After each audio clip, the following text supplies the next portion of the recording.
kita mulai ibadah, marilah kita berdoa.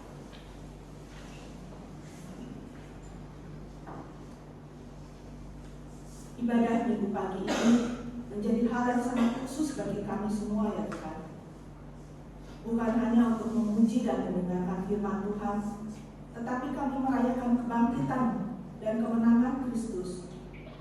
Yesus yang telah bangkit adalah pernyataan bahwa Allah berkuasa atas maut dan dosa umat manusia ditebus melalui darah kudus Sang Putra. Kami sungguh-sungguh bersyukur atas anugerah dari Allah Bapa melalui keselamatan dalam Tuhan Yesus. Kami mohon agar setiap kami dapat memaknai kebangkitan Yesus Kristus melalui hidup yang kami jalani sehari-hari, melalui pelayanan yang kami lakukan untuk keluarga kami, sesama kami, gereja kami. Biarlah sukacita atas kebangkitan Yesus tetap tinggal di hati kami masing-masing. Berkatilah ibadah yang akan dilakukan pada pagi ini. Berkatilah pelayan firman, pemusik, pemimpin pujian, dan semua yang terlibat dalam kebaktian ini. Sehingga kebaktian ini membawa kami semakin memahami karya Tuhan dalam hidup kami. Ajarkanlah kepada kami untuk tetap bersyukur, tetap setia, tetap melakukan teladan yang diajarkan oleh Tuhan Yesus kepada kami. Hanya dalam nama Tuhan Yesus kami ucapkan doa ini. Amin. Pagi itu menjadi pagi yang membawa duka karena para perempuan datang ke kubur Yesus mendapati batu sudah terguling. Aduh, hidupku kok sulit banget ya. Kenapa sih? Memang sulit saudara-saudaraku. Itu sejak kita berbicara pada Yesus. Tapi kita tidak boleh kehilangan semangat. Kita tidak boleh sedih terus. Ya, kita harus terus mempunyai pengharapan. Ya, katanya harus ada pengharapan. Tapi bagaimana? Tuhan kita Yesus sudah meninggalkan kita. Sudahlah, nggak usah pikirkan itu. Kita kan mau kubur Yesus. Ayo kita bergegas ke sana. Ayo kita sebelum matahari Namun tiba di kubur Yesus, mereka bertiga sangatlah terkejut sebab mereka mendapati kubur terbuka dan kosong. Apa yang terjadi dengan kubur Yesus? Kenapa pintu terbuka? Oh, ada apa yang terjadi? Di mana? Di mana? Di mana? Jasad Yesus. Siapa yang berani menghindar? Tak ada di sini. Tak ada di sini. Cari di mana? Di mana? Dan mari kita cari dulu ya. Di mana? Aduh, Nggak ada dah. Nggak ada. apakah ada yang mencuri? Siapa yang berani mencuri mayat Yesus? Siapa yang berani mencuri mayat Yesus? Ada yang benar. Yesus di sini benar. Ini benar. Mana? Kain kafannya. Oh, di mana jasadnya? Di dalam Di kamarnya. mana jasadnya? Oh, Jasadnya hilang. di mana jasadnya? Jasadnya hilang. Di tengah kebimbangan akan beragam pertanyaan. Mengapa mereka diteguhkan melalui sebuah jawaban? Mengapa kamu mencari Dia yang hidup di antara orang mati? Ia tidak ada di sini. Ia telah bangkit. Segeralah pergi dan katakanlah kepada murid-muridnya bahwa Ia bangkit dari antara orang mati, seperti yang dijanjikannya, bahwa Dia akan bangkit pada hari ketiga. Dengar, Yesus sudah hilang. Dengar, iya benar. Dengar, Yesus tidak hilang. Yesus sudah bangkit. Seperti janjinya.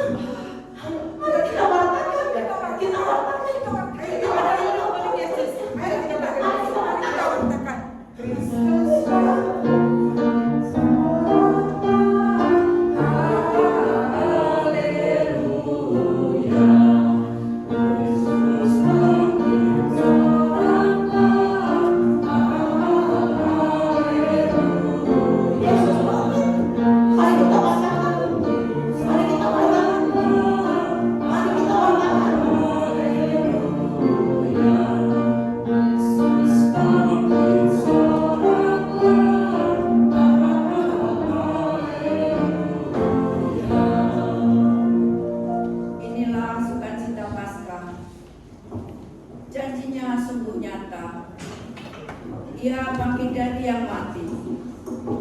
Ia bangkit dari yang mati.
Umat Tuhan, Yesus sudah bangkit.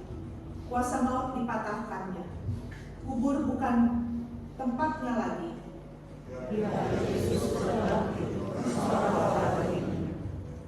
Inilah janjinya bagi kita, bangkit dari kematian, memberanikan kita melanjutkan kehidupan, melangkah dalam ketidakpastian.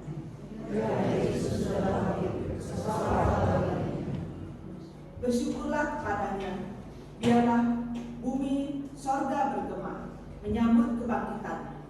Haleluya, haleluya, haleluya.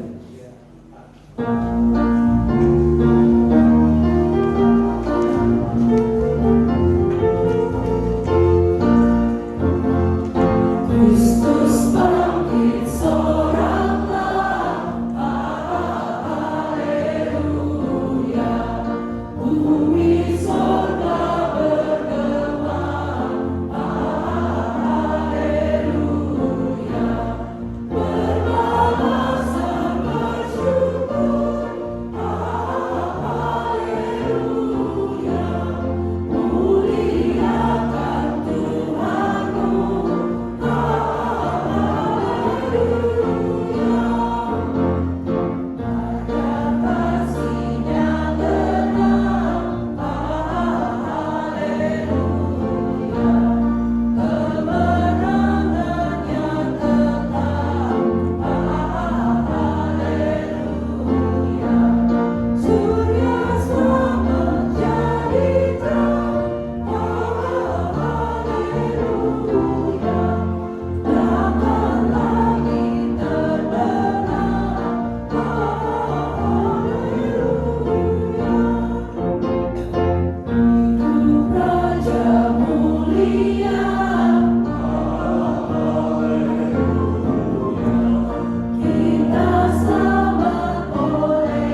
Saudara sekalian, dikasih Tuhan adalah kita memasuki ibadah Paskah kita pada saat ini dengan sebuah keyakinan bahwa pertolongan kita adalah dalam nama Tuhan yang menjadikan langit dan bumi.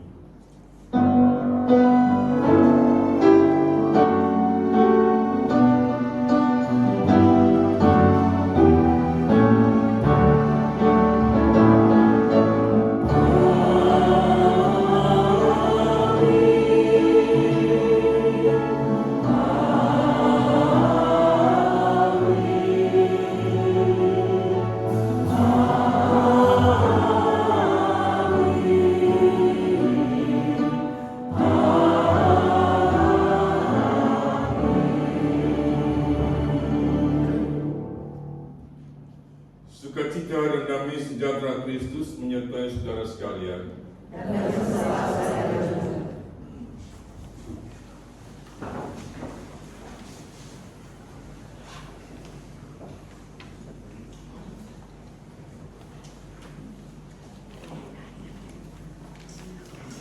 Mari persilakan untuk berdiri.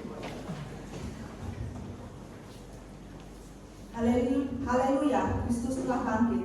Langit dan bumi cerah dan terang, membawa kabar gembira bagi kita umatnya.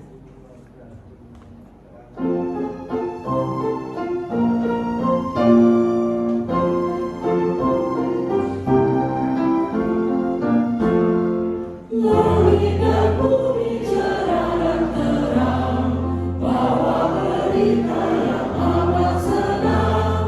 Yesus telah bangkit dan hidup kekal.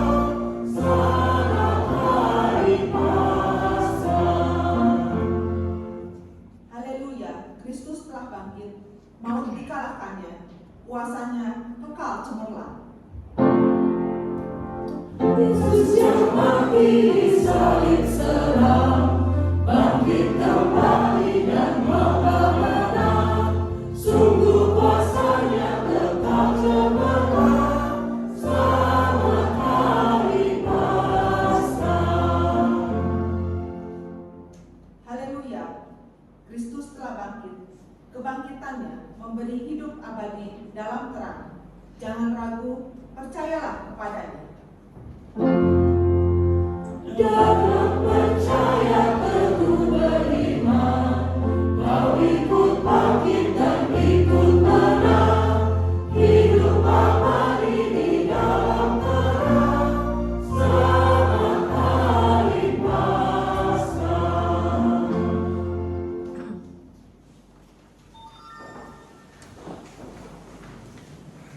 Selamat hari Paskah, umat Tuhan.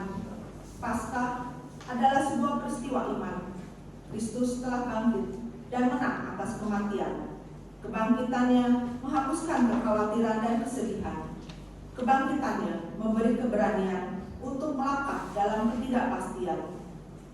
Namun dalam perjalanannya, kerap kita masih terbelenggu oleh kekhawatiran, kesedihan, bahkan ketidakpastian menjalani hidup ini. Dengan kerendahan hati, mari kita berdoa, memohon Tuhan memulihkan kita. Di tengah beragam rasa, karena ketidakpastian dalam hidup ini, hanya satu hal yang pasti, Engkau menopang kami, rahmat-Mu meraih kami, membuat kami merasa aman, memberi kami pengharapan. Di tengah rasa gentar, karena gelapnya situasi yang kami hadapi, kuasa Tuhan sungguh nyata, melalui kehadiran Sang Terang yang membawa keselamatan. Karenanya kami datang dalam doa, mensyukuri anugerah Tuhan yang menebus dan memulihkan. Dalam kerendahan hati kami datang, memuliakan Sang Bapa, Anak, dan Roh Kudus.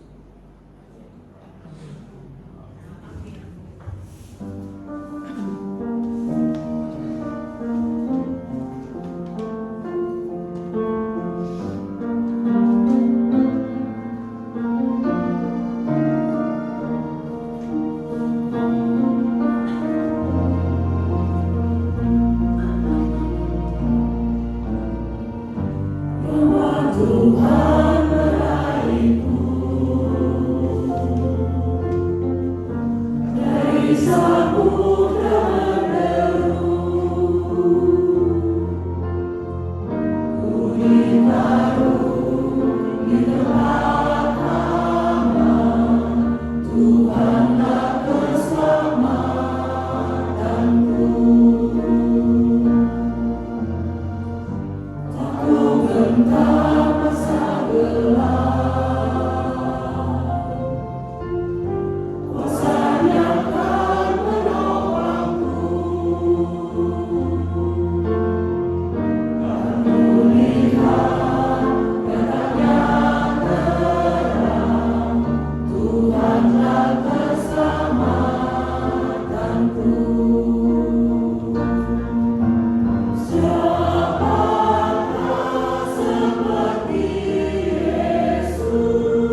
Mari kita berdoa.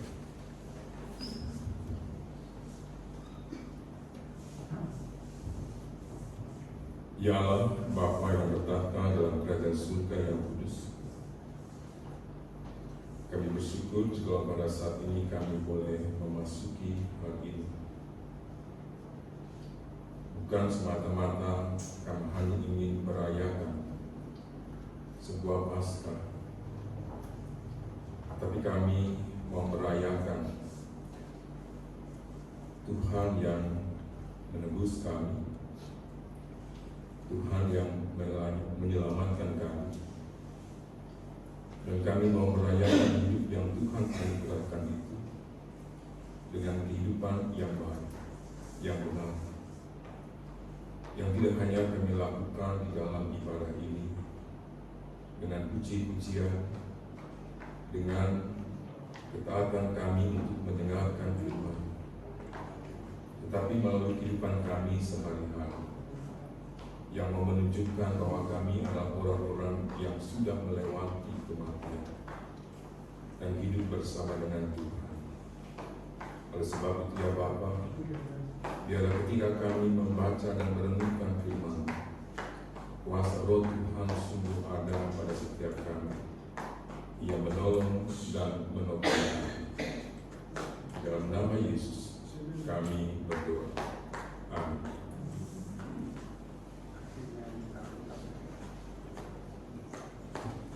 Bacaan pertama diambil dari Kisah Para Rasul 10 ayat 34 sampai 43.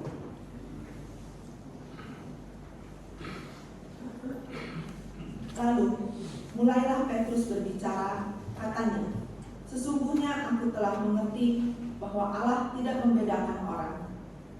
Setiap orang dari bangsa manapun yang takut akan Dia dan yang mengamalkan kebenaran berkenan kepadanya. Itulah firman yang Dia suruh sampaikan kepada orang-orang Israel, yaitu firman yang memberitakan damai sejahtera oleh Yesus Kristus yang adalah Tuhan dari semua orang. Kamu tahu tentang segala sesuatu yang terjadi di seluruh tanah Yudea, mulai dari Galilea sesudah baptisan yang diberitakan oleh Yohanes, yaitu tentang Yesus dari Nazaret, bagaimana Allah mengurapi Dia dengan Roh Kudus dan kuat kuasa. Dia yang berjalan berkeliling sambil berbuat baik dan menyembuhkan semua orang yang dikuasai iblis, sebab Allah menyertai Dia. Dan kami adalah saksi dari segala sesuatu yang diperbuatnya di tanah Yudea maupun di Yerusalem. Dan mereka telah membunuh Dia dan menggantung Dia pada kayu salib. Yesus itu telah dibangkitkan Allah pada hari yang ketiga, dan Allah berkenan bahwa Ia menampakkan diri bukan kepada seluruh bangsa, tetapi kepada saksi-saksi yang sebelumnya telah ditunjuk oleh Allah, yaitu kepada kami yang telah makan dan minum bersama-sama dengan Dia setelah Ia bangkit dari antara orang mati.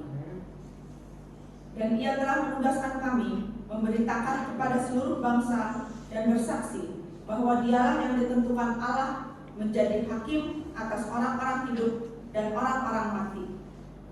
Tentang Dialah semua nabi bersaksi bahwa barang siapa percaya kepadanya, ia akan mendapat pengampunan dosa oleh karena namanya. Demikianlah sabda Tuhan.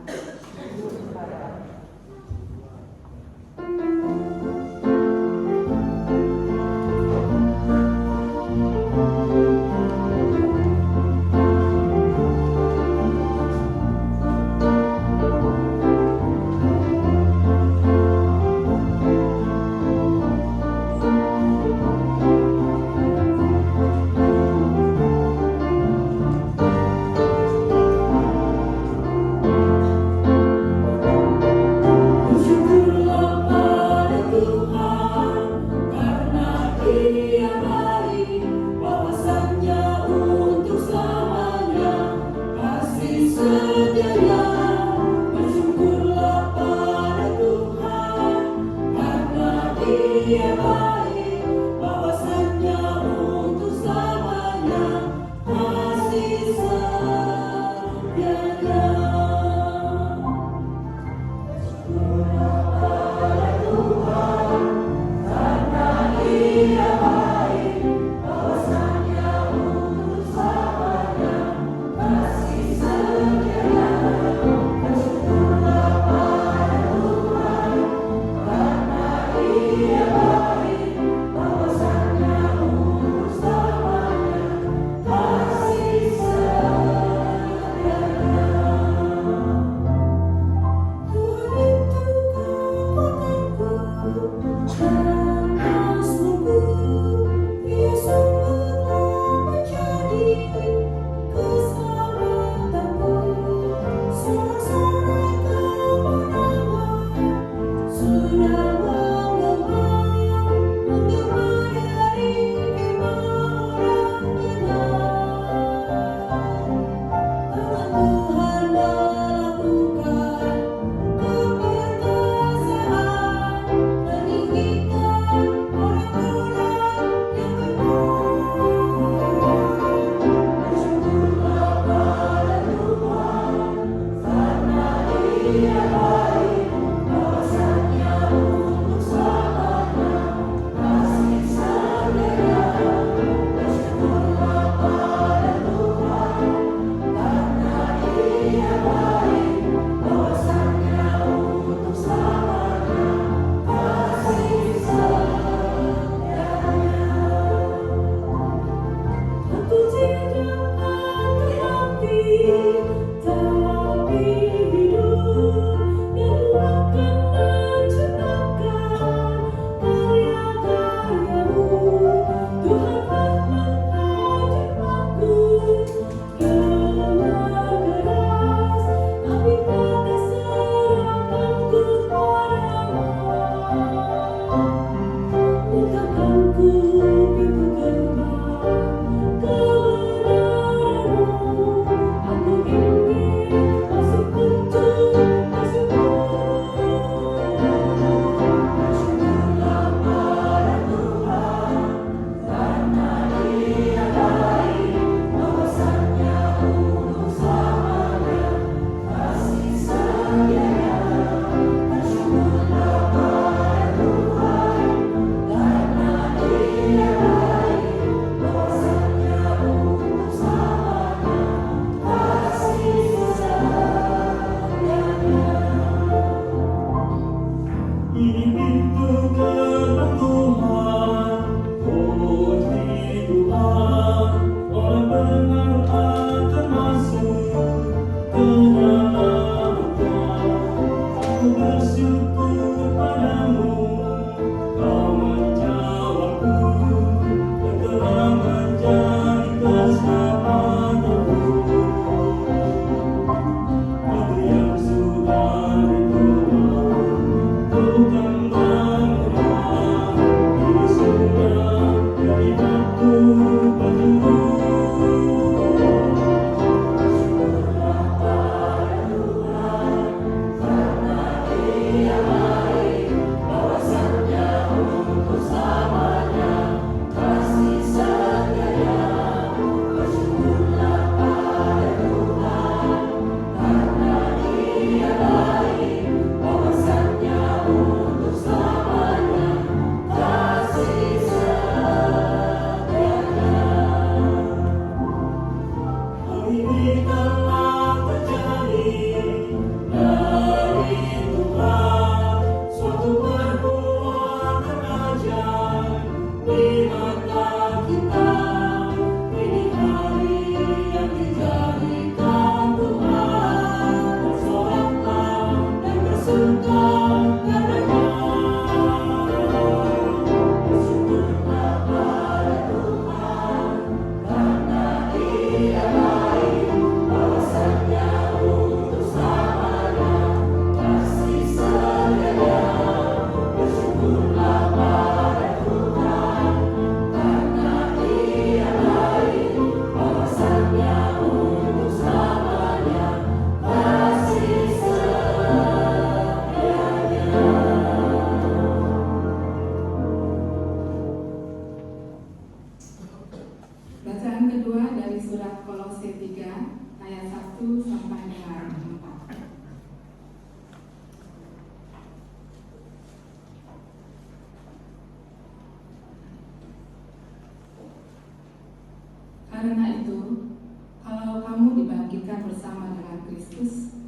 carilah perkara yang di atas, karena di mana Kristus ada, duduk di sebelah kanan Allah.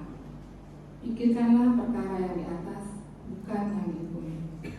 Sebab kamu telah mati dan hidupmu tersembunyi bersama dengan Kristus di dalam Allah. Apabila Kristus yang adalah hidup kita menyatakan diri kelak, kamu pun akan menyatakan diri bersama dengan Dia dalam kemuliaan. Demikianlah sabda Tuhan. Kita lanjutkan dengan pembacaan dari Injil menurut Yohanes pasal yang ke-20, ayatnya yang ke-1 sampai dengan ayatnya yang ke-18. Yohanes pasal 20 ayat 1 sampai 8 mengatakan demikian. Pada hari pertama minggu itu, pagi-pagi benar ketika hari masih gelap, pergilah Maria Magdalena ke kubur itu, dan ia melihat bahwa batu telah diambil dari kubur. Ia berlari-lari mendapatkan Simon Petrus dan murid yang lain yang dikasihi Yesus, dan berkata kepada mereka, "Tuhan telah diambil dari kuburnya, dan kami tidak tahu di mana ia diletakkan." Maka berangkatlah Petrus dan murid yang lainnya itu ke kubur. Keduanya berlari bersama-sama, tetapi murid yang lain itu berlari lebih cepat daripada Petrus, sehingga lebih dahulu sampai di kubur. Ia menyenguk ke dalam dan melihat kain kapan terletak di tanah, akan tetapi ia tidak masuk ke dalam. Maka datanglah Simon Petrus juga menyusul dia dan masuk ke dalam kubur itu. Ia melihat kain kapan terletak di tanah, sedangkan kain peluk yang tadinya ada di kepala Yesus tidak terletak dekat kain kapan itu, tetapi agak di samping di tempat yang lain dan sudah tergulung. Maka masuklah juga murid yang lain yang lebih dahulu sampai di kubur itu, dan ia melihatnya dan percaya. Sebab selama itu mereka belum mengerti isi kitab suci yang mengatakan bahwa ia harus bangkit dari antara orang mati. Lalu pulanglah keduanya itu ke rumah. Tetapi Maria berdiri dekat kubur itu dan menangis. Sambil menangis ia menjenguk ke dalam kubur itu, dan tampaklah olehnya dua orang malaikat berpakaian putih, yang seorang duduk di sebelah kepala dan yang lain di sebelah kaki di tempat mayat Yesus terbaring. Maka kata malaikat-malaikat itu kepadanya, "Ibu, mengapa engkau menangis?" Jawab Maria kepada mereka, "Tuhanku telah diambil orang, dan aku tidak tahu di mana ia diletakkan." Sesudah berkata demikian, ia menoleh ke belakang dan melihat Yesus berdiri di situ. Tetapi ia tidak tahu bahwa itu adalah Yesus. Kata Yesus kepadanya, "Ibu, mengapa engkau menangis? Siapakah yang engkau cari?" Maria menyangka orang itu adalah penunggu taman, lalu berkata kepadanya, "Tuan, jika Tuhan yang mengambil dia, katakanlah kepadaku di mana Tuhan meletakkan dia, supaya aku dapat mengambilnya." Kata Yesus kepadanya, "Maria." Maria berpaling dan berkata kepadanya dalam bahasa Ibrani, "Rabuni," artinya guru. Kata Yesus kepadanya, "Janganlah engkau memegang aku, sebab aku belum pergi kepada Bapa. Tetapi pergilah kepada saudara-saudaraku dan katakanlah kepada mereka bahwa sekarang aku akan pergi kepada Bapakku dan Bapamu, kepada Allahku dan Allahmu." Maria Magdalena pergi dan berkata kepada murid-murid, "Aku telah melihat Tuhan," dan juga bahwa Dia yang mengatakan hal-hal itu kepadanya. Demikianlah Injil Tuhan kita Yesus Kristus, dan yang berbahagia setiap kita yang mendengarkan dan yang memeliharanya. Haleluya. Hallelujah.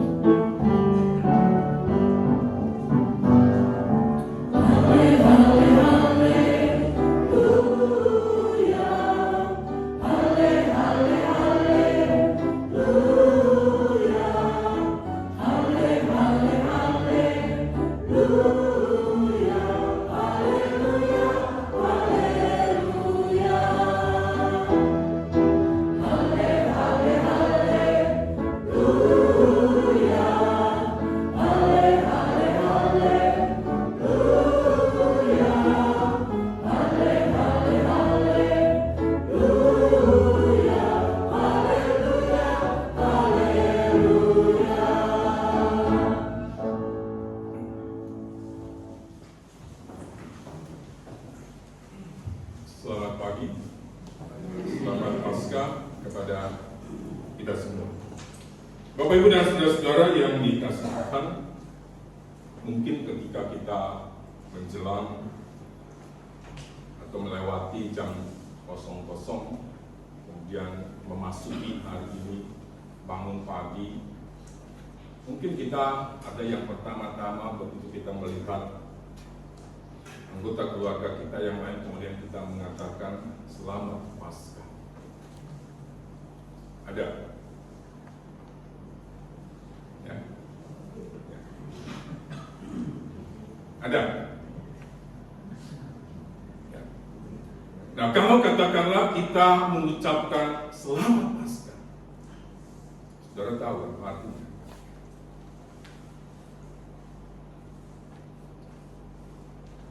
Itu mau mengatakan kepada kita bukan hanya sekedar kita mau merayakan Yesus yang bangkit dari kematian, tetapi juga yang mau mengajak kita untuk sama seperti Kristus. Kita diajak untuk menjadi orang-orang yang selamat dari kematian dan memasuki satu kehidupan, satu babak baru. Sehingga hari yang kita lalui pada hari ini, bahkan juga pada hari-hari yang mendatang adalah hari-hari di mana kita berjalan bersama dengan Kristus. Hidup yang kita jalani adalah hidup yang sepadan dengan Kristus. Jadi bukan hanya sekedar kita mau merayakan Paskah. Nah, mengapa ini menjadi sesuatu yang penting? Oleh karena kalau kita kembali kepada peristiwa kemarin, melalui peristiwa yang dialami oleh Maria Magdalena, dia adalah orang yang katakanlah seorang yang telah ditolong oleh Yesus di dalam perjalanan hidupnya, dari seorang yang dikuasai oleh 7 roh jahat, yang kemudian dibantu oleh Yesus dan ia menjadi orang yang merdeka.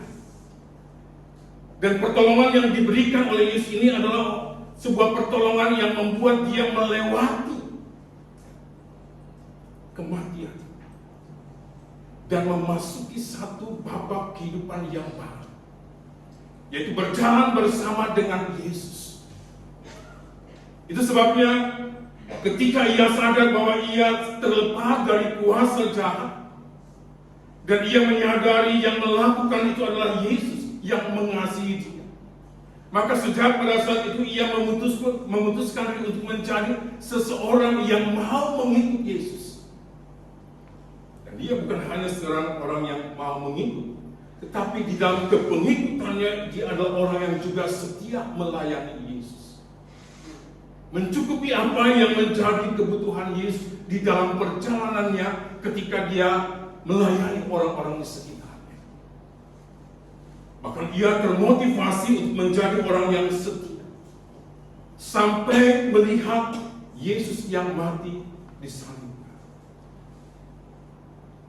Dan ketika ia mengalami peristiwa yang seperti ini, selesai Yesus dikafani, selesai Yesus dibaringkan di dalam kubur, dan kubur itu ditutup, sementara Yusuf dari Arimatea, Nikodemus segera pergi meninggalkan kubur itu, tetapi Maria tetap tinggal di depan kubur Yesus. Mengapa? Sebab dia teringat apa yang sudah dilakukan oleh Yesus, kebaikan-kebaikan yang sudah diterima dan dialami oleh Yesus. Semuanya itu membuat dia sangat bergantung kepada Yesus. Tetapi ketika dia melihat Yesus mengalami kematian yang seperti itu, dia bertanya kepada dirinya, kepada siapa lagi aku menggantungkan hidup? Apakah percayaku kepada dia menjadi sebuah percaya yang sia-sia? Apakah kepengikutanku kepada dia menjadi sesuatu yang tidak berarti? Saudara-saudara yang dikasihi Tuhan, jikalau Maria Magdalena bisa melewati satu kehidupan dari hidup yang dikuasai oleh roh jahat, kemudian menjadi hidup yang dikuasai oleh Tuhan, Tapi dalam kenyataannya dia belum bisa memahami tentang kuasa Tuhan yang memelihara kehidupan. Bukan hanya ketika dia mengalami hal-hal yang menyenangkan, tetapi juga ketika dia mengalami hal yang sangat mendukakan. Sebabnya dia menjadi orang yang paling sedih. Dia masuk ke dalam kesunyiannya, dia masuk ke dalam kesepiannya, dia merasa seperti seorang diri, dia merasa seperti tidak ada yang bisa membantu.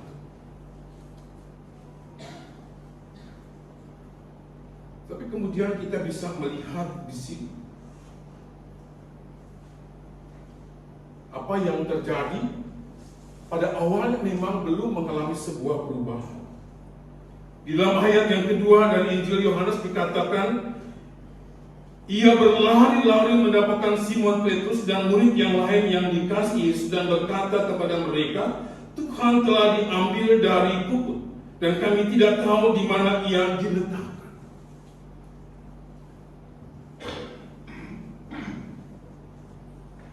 Dia mewartakan, dia memberitakan, dia menyampaikan sebuah kabar kepada murid-murid tentang Yesus yang tidak ada lagi di dalam kubur. Hal ini mau menunjukkan bahwa kesetiaan Maria Magdalena di dalam mengikut Yesus, kesetiaan Maria Magdalena di dalam ia melayani Tuhannya, ternyata belum membawa dia sampai kepada sebuah percaya atas apa yang pernah dikatakan oleh Yesus kepada dia dan juga kepada murid-murid yang lain. Sebab sampai pada hari itu Maria Magdalena masih mengatakan bahwa Tuhan telah diambil dari kubur dan kami tidak tahu di mana dia diletakkan. Dan hal yang semacam ini juga dialami oleh kedua murid Yesus, Petrus dan murid yang dikasihi. Ketika dia mendapat berita tentang Yesus dari Maria, mereka segera berlari. Seakan-akan mereka ingin membuktikan apa yang dikatakan oleh Maria Magdalena itu adalah benar. Tetapi apa yang mereka lakukan itu sebenarnya bukan hanya sekedar mau membuktikan apa yang dikatakan oleh Maria Magdalena benar atau tidak, tetapi itu mau membuktikan kepada diri mereka sendiri bahwa di dalam kepengikutan mereka dengan Yesus, kesetiaan mereka melayani bersama dengan Yesus ternyata tidak atau belum sampai kepada mereka percaya kepada apa yang pernah dikatakan oleh Yesus. Dalam ayat 9 dikatakan, sebab selama itu mereka belum mengerti isi kitab suci yang mengatakan bahwa ia harus bangkit dari antara orang mati. Mereka tidak ingat apa yang pernah dikatakan oleh Yesus, bahwa dia harus pergi ke Yerusalem, dia harus mengalami penganiayaan, dia harus mengalami kematian, dan pada hari yang ketiga ia akan dibangkitkan. Itu dilupakan oleh mereka. Itu sebabnya kalau kita mencoba untuk menggambarkan perjalanan dua murid Yesus dari kubur ke rumah mereka, mereka adalah orang-orang yang pulang ke rumah bukan dengan sebuah semangat, bukan dengan sebuah kegembiraan atau kesukacita,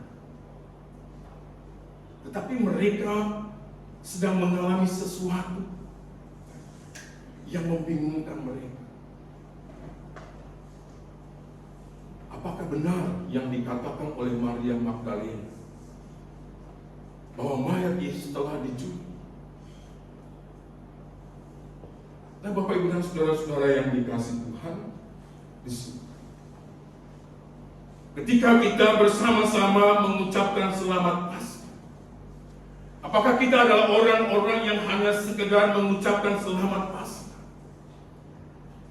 tetapi kita sendiri kurang kata memahami, kita kurang memaknai, bukan hanya memaknai dengan pikiran kita, tetapi juga memaknai dengan kehidupan kita sehari-hari. Sebagai seorang yang mengikut Yesus, sebagai orang yang percaya kepada Yesus, sehingga kita berani katakanlah untuk ambil berbagian di dalam berbagai pelayanan, tetapi kita tidak percaya dengan apa-apa yang dikatakan oleh Yesus, dengan apa-apa yang difirmankan oleh Yesus, apa-apa yang dijanjikan oleh Yesus. Bisa jadi kita adalah orang-orang yang belum melewati kehidupan iman percaya yang secara total menyerahkan hidup untuk diarahkan oleh Kristus.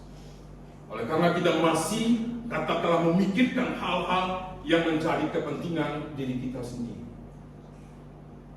Tetapi hal yang luar biasa kemudian kita bisa perhatikan. Di dalam ayat yang 11 dikatakan, tetapi Maria berdiri dekat kubur itu dan menangis. Sambil menangis ia menyenguh ke dalam kubur itu. Kemudian dia melihat 2 orang malaikat, dan malaikat itu memberitahukan tentang siapa yang dicari, dan yang dicari itu tidak ada. Sehingga Yesus kemudian menampakkan diri, dan Maria pun tidak mengenal. Sampai Yesus menyebut namanya. Nah, ketika katakan oleh Yesus menyebut, pertama Yesus menyebut ibu, mengapa engkau menangis? Tapi kemudian Yesus mengatakan Maria. Di sini kita bisa melihat bahwa yang diinginkan oleh Yesus di dalam kepengikutannya, di dalam iman percaya kita kepada Yesus, bukan hanya sekedar bahwa kita adalah orang yang mau mengikut Yesus, kita adalah orang yang percaya. Tetapi di dalam kepengikutan dan kepercayaan itu, Yesus menginginkan satu hubungan yang sangat pribadi. Dia menginginkan satu hubungan yang sangat pribadi antara dia dengan saya. Bukan hanya sekedar antara dia dengan kita, tetapi antara dia dengan aku. Mengapa? Sebab iman yang dimiliki oleh orang lain bukanlah iman yang akan menyelamatkan kita, tetapi hanya iman kita kepada Kristus yang akan menolong dan menyelamatkan hidup kita. Yesus menginginkan satu hubungan yang sangat personal. Ada banyak orang yang melayani, ada banyak orang yang mengikut Yesus, tetapi seringkali di dalam kepengikutan dan pelayanannya tidak ada hubungan yang sangat personal. Hubungan yang personal ini akan membuat dia mengalami sebuah pengenalan tentang siapa dan bagaimana Yesus. Hubungan yang sangat personal ini akan membuat siapapun yang berhubungan dengan Yesus akan memahami apa yang menjadi keinginan Yesus, apa yang menjadi keinginan Allah. Sebabnya kalau kita perhatikan di dalam surat Petrus, kita diajak untuk menjadi orang-orang yang tidak memikirkan hal-hal yang duniawi. Kita diajak untuk memikirkan hal yang di atas. Karena kedekatan, karena relasi yang personal. Sehingga yang kita pikirkan adalah Tuhan. Apa yang menjadi kehendaknya, apa yang menjadi keinginannya. Ketika kita gagal untuk memasuki relasi yang semacam itu, maka kita adalah sama halnya dengan Maria Magdalena yang hanya menjadi saksi kematian Yesus. Sama halnya dengan 2 murid Yesus yang hanya mendengar tentang berita kematian Yesus. Tetapi ketika Yesus menginginkan hubungan yang personal dan kita meresponnya secara sungguh-sungguh, maka pada saat yang bersamaan seperti Maria, ia menjadi saksi kehidupan. Yang menjadi saksi Yesus yang bangkit, yang membangkitkan hidupnya. Sebabnya kemudian di dalam ayat yang di dalam Yohanes pasal 20 tadi, pada bagian yang terakhir dikatakan, aku telah melihat Tuhan. Ada sebuah perubahan. Ketika Yesus mengatakan Maria, dan Maria mengatakan Rabuni, mereka menjadi sangat dekat. Dan pada saat itu Maria melihat orang itu bukanlah orang lain, tetapi orang itu adalah Yesus. Dan orang inilah yang kemudian diberitakan oleh dia kepada murid-murid yang lain. Bukan sosok yang tidak dikenal oleh Maria, tetapi sosok yang sangat dikenal oleh Maria. Dia orang yang kemudian diberitakan. Nah, Bapak, Ibu, dan saudara-saudara yang dikasihi Tuhan, ketika kita mengalami kegagalan dalam hubungan dengan Kristus, maka mungkin kita seperti orang-orang yang sedang memberitakan tentang Yesus yang mati, tentang Yesus yang bangkit. Tetapi Yesus yang mati, Yesus yang bangkit, bukanlah seperti yang ingin diperkenalkan oleh Yesus kepada diri kita melalui hubungan yang sangat personal kita. Tetapi hanya sebatas Yesus yang mati dan bangkit seperti yang kita pahami sesuai dengan pikiran kita. Dan oleh sebab itu, di dalam kenyataannya, mengapa ada banyak orang Kristen yang di dalam pergumulannya kemudian ia mengalami kekalahan, ia menjadi kecewa, dia menjadi putus asa, kemudian pergi meninggalkan Yesus, oleh karena dia tidak mengenal sosok yang memperkenalkan diri. Dan Bapak, Ibu, dan saudara-saudara yang dikasihi Tuhan, bisa jadi sampai hari ini kita adalah orang-orang yang belum melewati kematian. Kita belum masuk kepada satu kehidupan sehingga kita layak untuk mengucapkan Paskah kepada diri kita, kepada orang-orang yang ada di sekitar. Itu sebabnya di dalam surat Petrus tadi, dia bukan hanya sekedar mengajak kita untuk memikirkan hal-hal yang di atas, bukan hal-hal yang ada di bumi, tetapi dia mencoba untuk mengingatkan dan menasihati kita supaya kita meninggalkan hal-hal yang duniawi itu. Di sini Petrus mencoba untuk mengingatkan kita di dalam 1 Petrus tadi,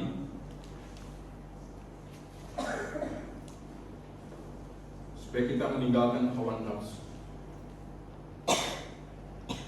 keinginan yang hanya ingin memuaskan diri kita. Dan kalau itu kita kaitkan dalam kehidupan kita sehari-hari, kerja yang kita tekuni, apakah kerja yang kita tekuni ini kita pahami sebagai bentuk pemeliharaan Tuhan, bahwa Dia akan mencukupi apa yang menjadi kebutuhan kita hari demi hari, ataukah pekerjaan itu hanya sekedar untuk memuaskan nafsu duniawi kita, memuaskan keinginan-keinginan kita. Ketika kita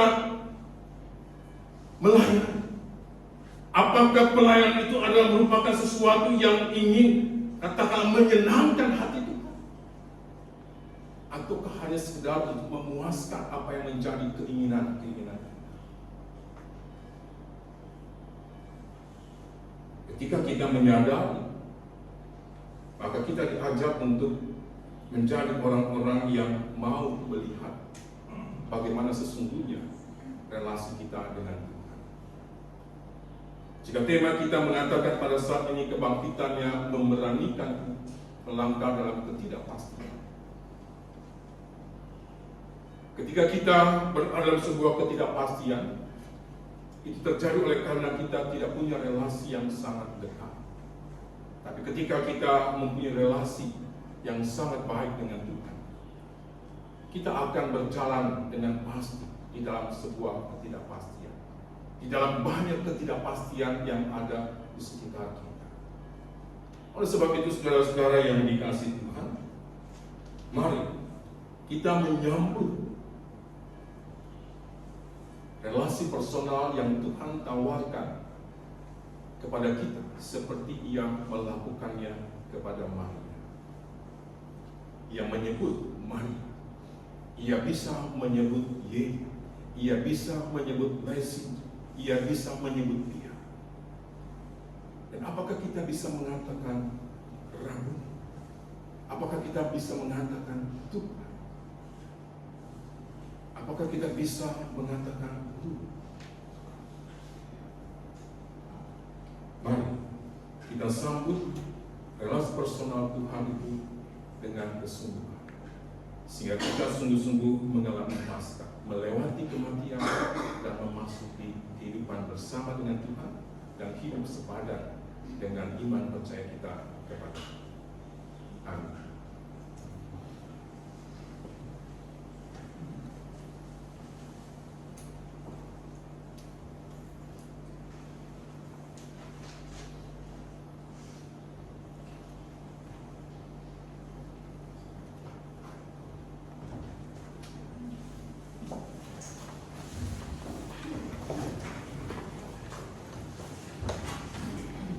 Marilah kita bersama dengan umat Allah di masa lalu, masa kini, dan masa depan, mengingat janji baptisan kita dengan menyanyikan Aku Percaya.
Bapak Ibu dan saudara-saudara yang dikasihi Tuhan, dalam saat ini saya memberikan kesempatan kepada saudara untuk berdoa secara pribadi dengan mencoba merefleksikan ketika Tuhan menyapa kita dan menyebut nama kita, bagaimana respon kita, baik pada saat kita berdoa dan juga pada saat kita selesai beribadah.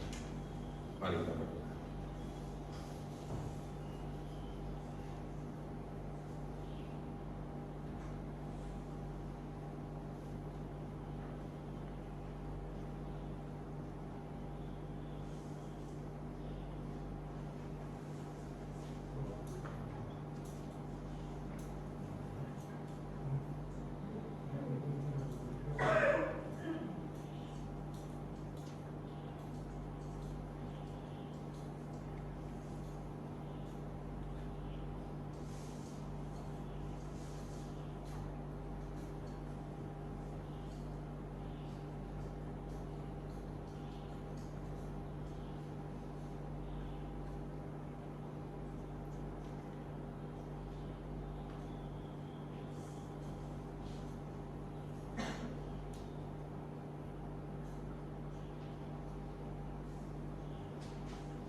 Ketika kami menyebut Engkau Rabuni, atau ketika kami menyebut Engkau Guru, seringkali kami menjadi orang-orang yang di dalam kenyataannya tidak mampu untuk memaknai dan menghayati kata tersebut. Di dalam kehidupan kami sehari-hari. Sebab di dalam kenyataan hidup, kami seringkali tidak memandang Engkau sebagai Rabb, sebagai Guru daripada setiap kami. Kami seringkali mencari orang-orang yang tidak mau mendengar pengajaran-pengajaran Tuhan. Kami seringkali mencari orang-orang yang memberontak terhadap apa yang Engkau ajarkan. Dan kami ingin melakukan segala sesuatunya sesuai dengan keinginan diri kami. Dan ketika kami sadar bahwa kami tidak memandang Engkau sebagai guru kami, maka kami tidak mempunyai relasi yang baik dengan. Kami tetap berada di dalam kematian kami. Kami belum hidup di dalam dan bersama dengan Tuhan. Ketika kami menyebut Engkau sebagai Tuhan, juga seringkali kami tidak memahami dengan benar. Sebab di dalam kenyataannya, kami sendirilah yang seringkali menjadikan diri kami sebagai tuan atas. Kami lebih suka menjadi orang yang memerintah Engkau untuk mengikuti apa yang menjadi keinginan-keinginan kami. Dan ketika Engkau tidak melakukan seperti apa yang kami inginkan, kami menjadi sangat kesal, jengkel, marah, bahkan meninggalkan Engkau. Ketika kami menyebut Engkau sebagai Tuhan, sesungguhnya kami harus melihat diri kami sebagai seorang pelayan, sebagai seorang budak, sebagai seorang bawahan yang seharusnya mengikuti apa yang menjadi perintah Tuhan. Dan jikalau kami menolak, maka sesungguhnya kami adalah orang-orang yang tidak taat. Dan yang karena ketidaktaatan itu, kami tetap berada di dalam kematian. Kami belum mengalami Paskah di dalam kehidupan kami. Sebab kami belum bisa mematikan diri kami terhadap dosa. Kami belum bisa mematikan terhadap kuasa maut. Dan kami belum memasuki hidup bersama dengan Tuhan. Oleh sebab itu ya Bapa, kami bersyukur jikalau Engkau menampakkan diri, Engkau memperlihatkan diri kepada setiap kami, dan Engkau menyapa kami secara pribadi. Engkau menyebut nama kami masing-masing. Engkau menginginkan sebuah hubungan yang pribadi, supaya kami dapat mengenal Tuhan, kami dapat mengenal guru kami, dan kami boleh menerima banyak pengajaran yang membawa kami kepada kehidupan yang sesungguhnya. Kami boleh menjadi orang-orang yang menaat apa yang menjadi perintah dan kehendak Tuhan. Oleh sebab itu ya Bapa, tolonglah kami. Ketika kami boleh merayakan Paskah ini, kami juga boleh merayakan kehidupan yang sepadan dengan iman percaya kami kepada Tuhan yang sudah menyelamatkan dan memberikan kepada kami kehidupan. Kami berdoa untuk setiap gereja di dalam masa-masa pergumulan. Ada banyak gereja juga yang mengalami kematian. Oleh karena di dalam kehadiran dan keberadaannya, mereka hanya ingin menampilkan diri. Bahkan mereka hanya ingin memakai nama Tuhan untuk kepentingan diri mereka. Mereka tidak sedang mencari jiwa untuk mempersembahkan kepada Tuhan, tetapi mereka mencari jiwa untuk mendapatkan keuntungan bagi diri mereka. Tidak sedikit gereja yang mengalami kematian di dalam keberadaannya di tengah-tengah dunia. Oleh karena mereka sudah terkontaminasi dengan apa yang menjadi keinginan dunia dan bukan dengan apa yang menjadi keinginan Tuhan. Sebabnya ada banyak gereja yang tidak berdampak di dalam kehidupan masyarakat, di dalam kehidupan di tengah-tengah bangsa.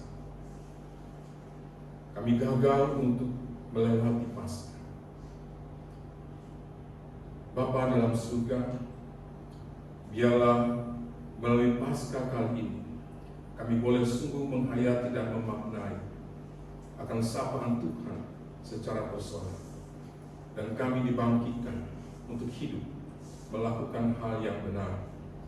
Dan kami di dalam keberadaan kami dan kehadiran kami menjadi saksi yang menceritakan Tuhan yang kami kenal seperti yang Tuhan perkenalkan kepada kami, bukan menyaksikan Tuhan yang kami kenal seperti yang kami pikirkan.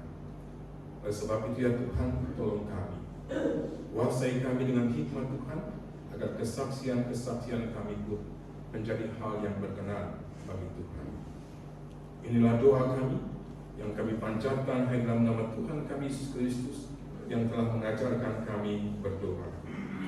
Bapa kami yang di surga, dikuduskanlah namamu, datanglah kerajaan-Mu, jadilah kehendak-Mu di bumi seperti di surga.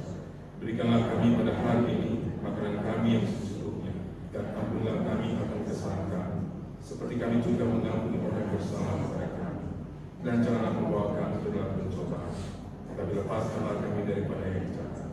Karena Engkau yang punya kerajaan dan kuasa dan kemuliaan sampai selama-lamanya. Amin.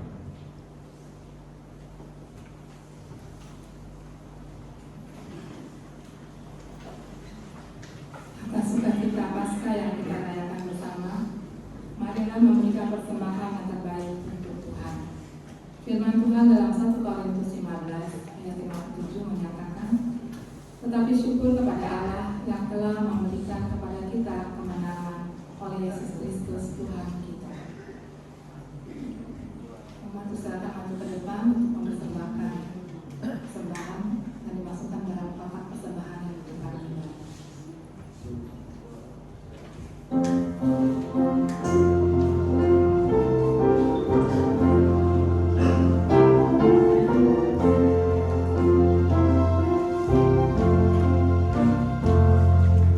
Tuhan tak bangkit, haleluya, bersukacita.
yang bangkit, kami datang ke hadapan-Mu, menyatakan syukur atas karya kasih-Mu yang memberikan kemenangan, sehingga kami memiliki keberanian untuk melanjutkan kehidupan.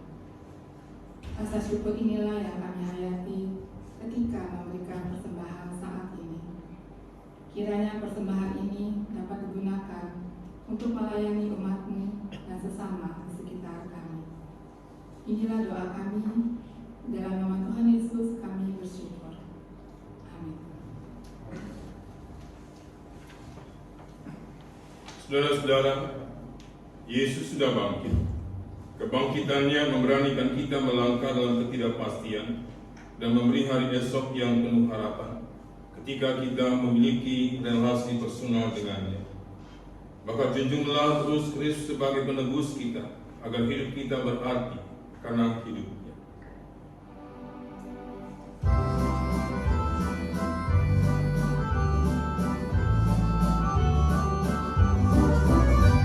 Junjungan yang kupilih, Yesus ku penebus, yang bangkit dari mati, berkuasa seterus.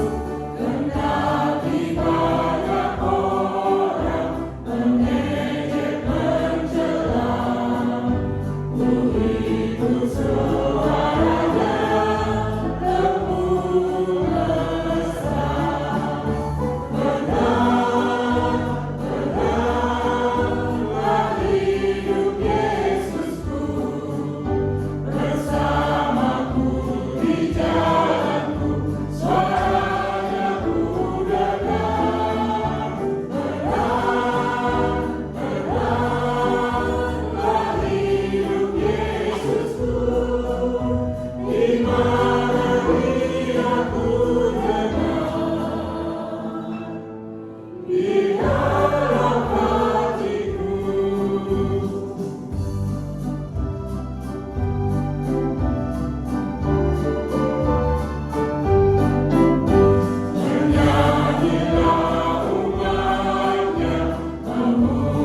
Tuhanmu, nyanyikan